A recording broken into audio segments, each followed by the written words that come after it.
Lucky while giving us 23 points, 4 rebounds, 2 steals, and 7 out of 13 field goals. Congratulations, Ed. Once again, this game is a proof of your vet-like playing. And you were able to do that head-to-head against your idol, Jason Castro. Kamusta ang pakiramdam? Ayun, sobrang saya and sobrang thankful kay God sa mga ginagawa niya sa akin. And ayun, ginawa ko lang yung pwede kong i-contribute sa team, which is, ayan.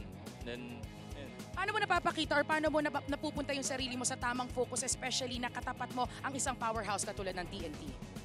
Siyempre, bago ng game, may mga drills kami na scouting and then, ayun, ginawa lang namin, in-execute namin, which is, yan, nabunga naman. And nagawa din naman namin. Finally, masasabi ng Meralco na talagang consistent na sila na sa pagtalo against TNT. Ano ang masasabi nito tungkol naman sa chemistry ninyo bilang isang koponan? Siyempre, magandang puhunan namin to para sa next game namin. Kumbaga, nakaka-boost ng confidence and then sana ma-continue namin all throughout the season. Sigurado ako nag-cheer sa'yo ang buong Meralco Bolts fans. Message mo pa sa kanila?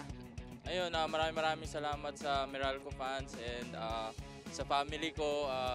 Maraming salamat sa pagsuporta sa Ilocos, yung mga kababayan ko. Ayun, and sana suportahan nyo kami lagi. Yung school ko dati, mga nanonood sa RTU, sa Incat, and then sa UST community. Maraming salamat. And also kay Coach Bong, nanonood siya. And then, ayun. Congratulations, Ed. Well done.